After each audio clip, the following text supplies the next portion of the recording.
For the next few minutes, you will witness some highlights of a spectacular and decisive operation.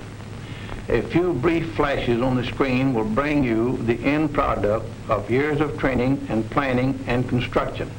The aircraft you will see took decades to develop. The men who jumped from them had to become experts in a matter of months, and they did. The operation was a great success. It saved thousands of American lives that might have been lost in bloody frontal assaults. But as you will see, we had to pay the cost of those saved lives in broken gliders, parachute silk, aviation gas, and 1,000 other items of supply and equipment.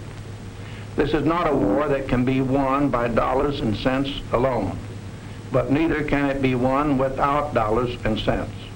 The money for gliders and parachutes, yes, and for bandages, come partly out of the war bonds you buy.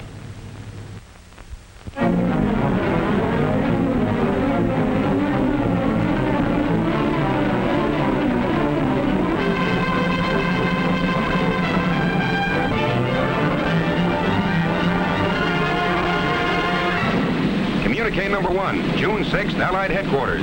Under command of General Eisenhower, Allied naval forces supported by strong air forces began landing Allied armies on the northern coast of France.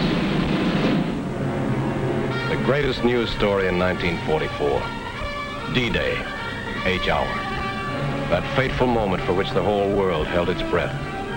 But in the night hours of D-Day Minus One, long before these first assault boats nosed onto the beach, American fighting men, troop carriers, paratroops, airborne infantry, and glidermen were already there. This picture is a small tribute to those men, living and dead, who went in before H hour on D-Day, 5 hours ahead of the main force, to start the destruction of Fortress Europe.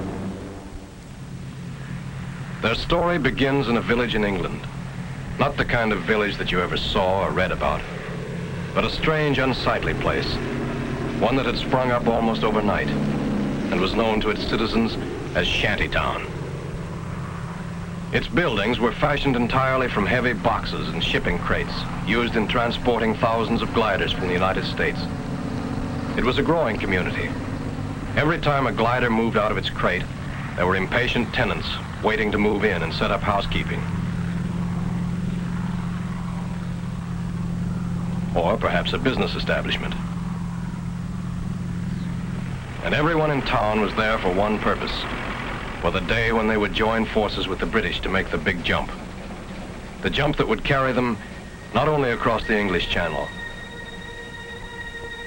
but across an almost solid wall of steel and iron and guns and ruthless, determined men, trained for generations in the art of death and destruction.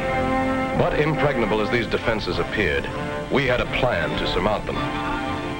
The wall of fortifications stretched along the entire coast of Europe. Part of the plan called for our air forces to carry an army of paratroops and airborne infantry over this wall. The chiefs of staff wanted them dropped deep in German-held territory to establish defense areas and block the movement of the enemy reserves. Then they decided. The invasion spearhead was to strike in Normandy. Immediately, troops began to be dispatched to special takeoff points all over England, where they would stand by until the final word was given.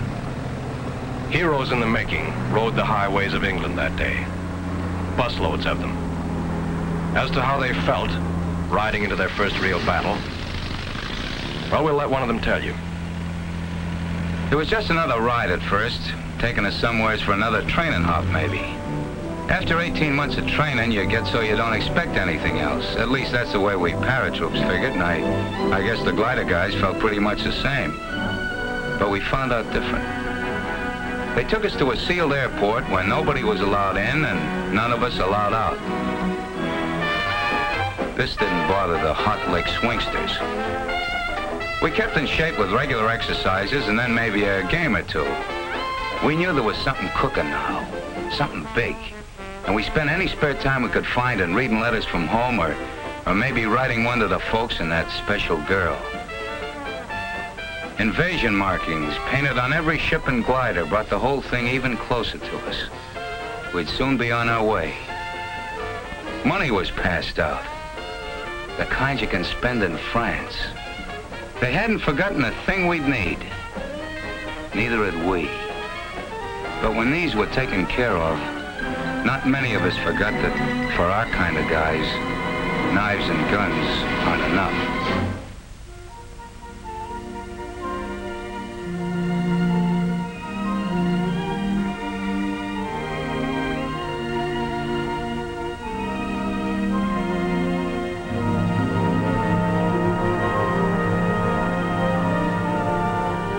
Now we were really ready.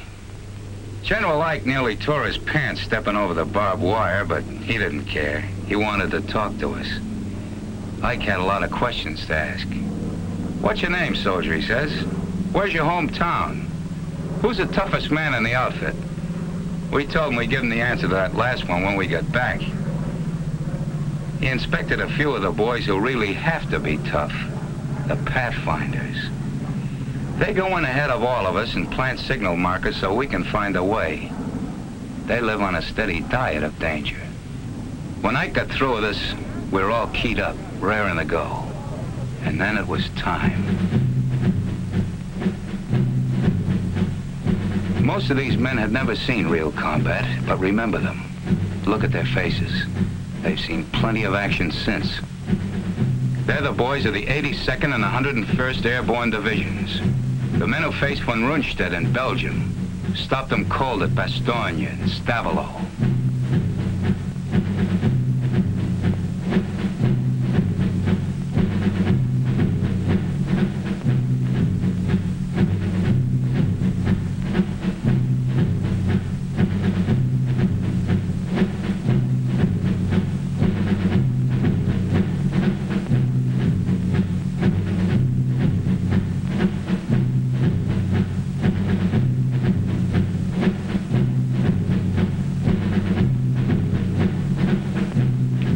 They'd given us brand new parachutes, and I remember one little guy saying he wasn't worried none about them opening because the company that made them was in his hometown, and his mother worked there in final inspection.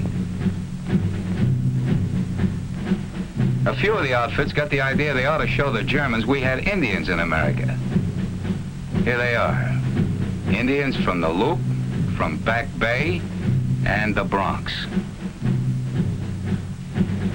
Climbing into the ship, some of us were loaded so heavy that we had to be shoved on board by the others or we'd have never made it.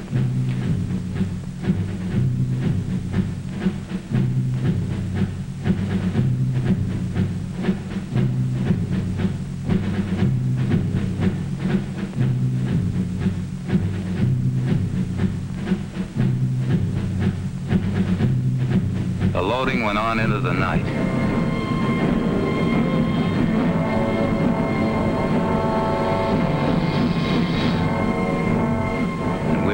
Places and ready long before takeoff time. Then we heard the roar of engines as the Pathfinder ships began hopping off.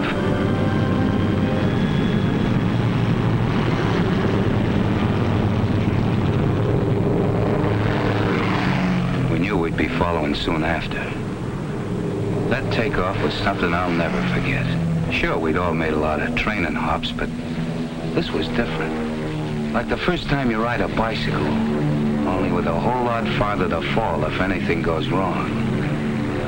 Nothing did, though. Not with those troop carrier guys at the controls. Talk about making trains run on time. You could have really set your watch by the split-second way those guys took us off. They took those ships off the ground like it was just another practice run. For them, I guess it was. After all, they were going to have to fly it again and again, all night and the next day. Only under fire. And that's no fun when you figure that these C-47s haven't any armor, no guns, and have to fly low over the drop-in zones, straight as on a bombing run. After we hit the channel and started across, every light went out.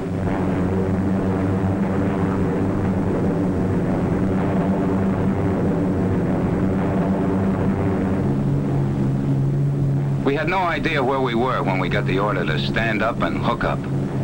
That came so quick we didn't have time to do much thinking before we were over the side and starting that 400-foot drop into France. Thousands of us.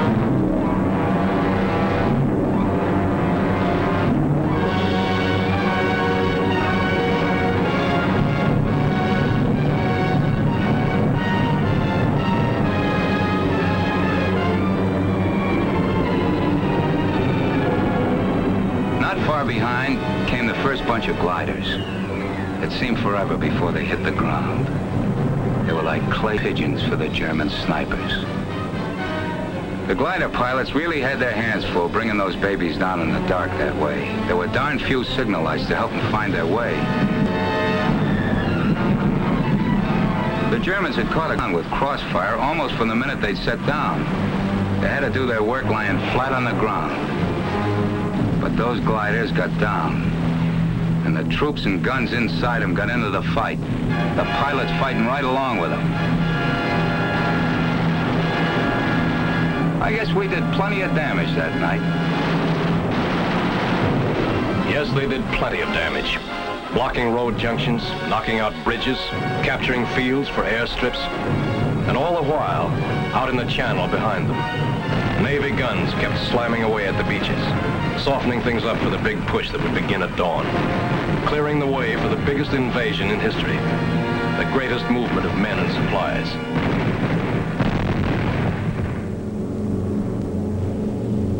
The Troop Carrier Command was ready for its next move. They had massed hundreds of British and American gliders in preparation for the most gigantic aerial towing job ever attempted. Each held a full cargo of jeeps and guns, and the fighting men to use them.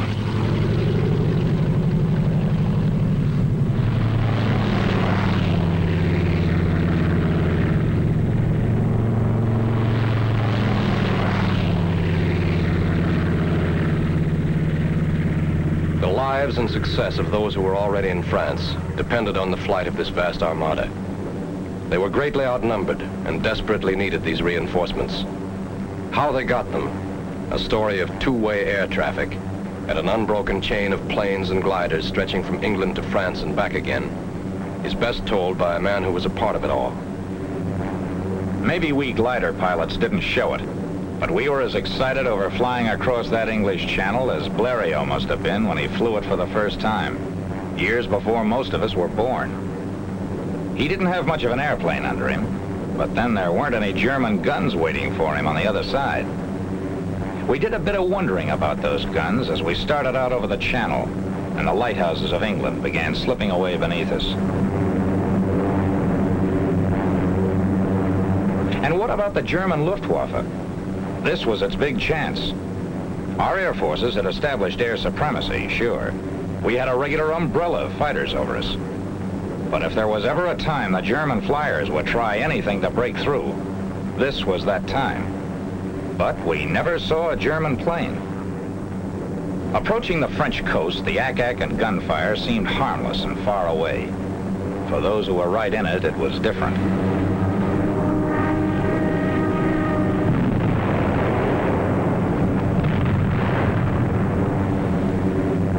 It gave us a feeling of pride to be a part of it all, looking down at those men on the beaches of Normandy. We felt a little guilty, too, sitting up over them, not even getting our feet wet.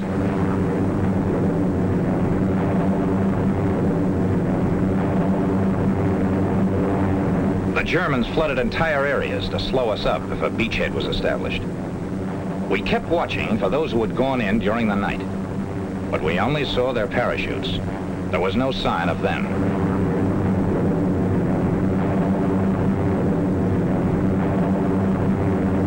The first glider, we'd find out pretty soon what had happened.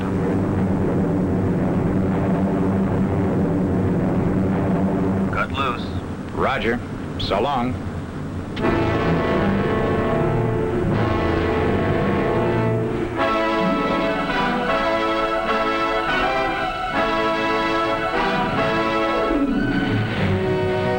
We stretched our glides as much as possible. That way, we ended up near the edge of the fields where we could run for cover as soon as we got out. Not everybody came down exactly where they wanted to. One glider went right into a German field headquarters. And what was that I said about not getting our feet wet? This bunch was lucky. The Germans were under control in this section. But more than one tow ship and glider made its last flight that day. Guns didn't do all the damage. 15-foot poles driven into the ground ripped off wings and smashed through fuselages. The men who stepped out of this glider will never know if their first mission was successful. But it was plenty. Yes, their mission had been successful. But this down payment on freedom ran very high.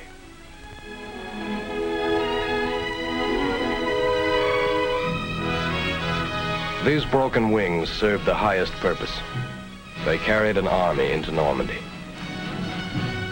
An army which spearheaded the Allied invasion, carried the fight for freedom right to the front door of those who had challenged it.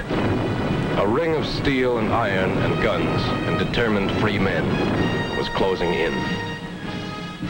Months and miles of battle lay ahead, but D-Day Minus One was the beginning. Okay, troop carrier, where do we go from here?